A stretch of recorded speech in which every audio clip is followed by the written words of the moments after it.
Hello friends, welcome again. दोस्तों, आज के इस वीडियो में आज हमने एक नए टॉपिक पर चर्चा करेंगे। आज हम सेल स्ट्रक्चर और इसके हिस्ट्री और डिस्कवरीज के बारे में आज हम जानकारी देंगे आपको और जानकारी हासिल करेंगे। तो बने रहिए फ्रेंड्स इस वीडियो में। आज का यह वीडियो काफ़ी इंटरेस्टिंग होने वाला है। आज हम इसको शॉर्टकट में सेल स्ट्रक्चर और इसके डिस्कवरीज के बारे में जानकारी हासिल करेंगे। तो बने रहिए इस वीडियो में। शुरुआत होती है 1519 में।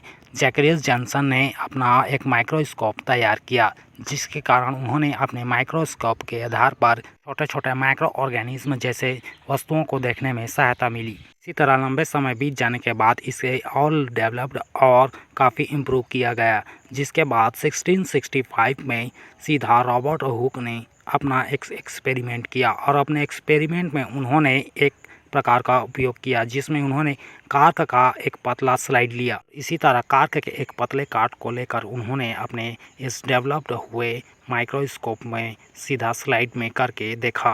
उन्होंने इसको स्लाइड में रखकर अपने इस डेवलप्ड हुए माइक्रोस्कोप के माध्यम से देखा, तो उन्होंने क्या देखा? उन्होंने यह देखा कि यहाँ पर छोटे छोटे खंडहरों के रूप में और छोटे छोटे कोष्ठकों के रूप में इस तरह का स्ट्रक्चर दिखाई दिया और इस प्रकार के स्ट्रक्चर को उन्होंने अपने शब्दों में सेल बोला। सेल मतलब कोष होता है, जो छोटे छोटे कोष्ठकों के रूप में दिखाई देता है। इसी तरह इस प्रकार सेल की डिस्कवरी हुई। तो चलिए फ्रेंड्स, आइए हम इसके सेल के स्ट्रक्चर को जानने की कोशिश करते हैं। वीडियो में आगे बढ़कर हम यहाँ पर देखें तो यहाँ पर सेल का स्ट्रक्चर कुछ इस प्रकार होता है। यहाँ पर हमने एनिमल सेल को लिया है, जिसे प्रोकार्योटिक सेल भी बोला जाता है, क्योंकि इसके न्यूक्लियस में कोई प्रकार का मेम्ब्रेन नहीं रहता और इसके ऑर्गन सेल्स पूरा साइटोप्लाज्म में भी बिखरे रहते हैं। ये सबसे पहले हम इसके बाहरी स्ट्रक्चर को देख लेते हैं। यहाँ पर इसका बाहरी स्ट्रक्चर प्लाज्मा मेम्ब्रेन से घिरा रहता है, जो एक प्रकार के 75 एंगस्ट्रॉम मोटी भित्ति वाली होती है, जो कार्बोहाइड्रेट, प्रोटीन और लिपिड्स के बने होते हैं। यदि हम इसको निकाल कर देखें तो अंदर का पार्ट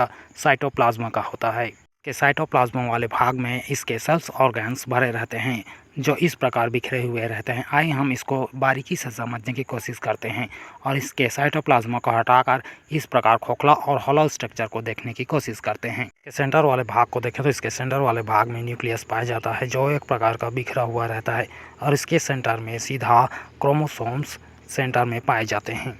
इसी तरह इसका खोखला न्यूक्लियस चारों तरफ से रफ एंडोप्लाज्मिक रेटिक्यूलम से घिरा हुआ रहता है, जो दानेदार होता है, जिसमें यह दाना सीधा राइबोसोम्स का होता है, जो कहीं कहीं पर बिखरा हुआ रहता है। और इसके अन्य स्ट्रक्चर को देखें तो यहाँ पर इसमें सॉफ्ट एंडोप्लाज्मिक रेटिक्यूलम पाया जाता है, जो ऊपर की ओर स्थित रहता है और यहीं पर इसमें लाइसोसोम भी पाया जाता है। इसी तरह आगे बढ़कर इसके और ऊपरी स्ट्रक्चर को देखें तो यहाँ पर इसका स्ट्रक्चर में कुछ इस प्रकार के स्ट्रक्चर होते हैं, जो सबसे पहले यहाँ पर देखें तो गोल्जी बॉडी पाया जाता है और वहीं पर सेंट्रिओल्स और माइटोकॉन्ड्रिया भी पाई जाती है। इसी तरह आगे बढ़कर इसके निचले लोअर पार्ट को देखें तो यहाँ पर कुछ इस प्रकार के स्ट्रक्चर होते हैं, जिसमें कुछ कुछ प्रकार के ग्रेनुलर स्ट्रक्चर होते हैं और कहीं कहीं पर इस प्रकार खाली वोक्यूल भी होते हैं और इसमें कुछ राइबोसोम्स भी बिखरे हुए रहते हैं। तो इस प्रकार फ्रेंड्स एनिमल सेल का स्ट्रक्चर इस प्रकार होता है।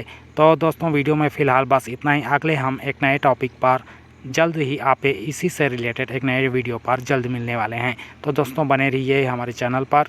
उम्मीद करता हूं दोस्तों यह छोटा सा वीडियो आपको नॉलेजेबल लगा होगा। तो वीडियो कैसा लगा हमें प्लीज़ कमेंट करके अपनी राय ज़रूर दें। यदि वीडियो अच्छा लगा हो तो लाइक एंड शेयर करना ना भूलें और दोस्तों, चैनल पर पहली बार आए हो तो सब्सक्राइब ज़रूर कर लीजिए। थैंक यू दोस्तों।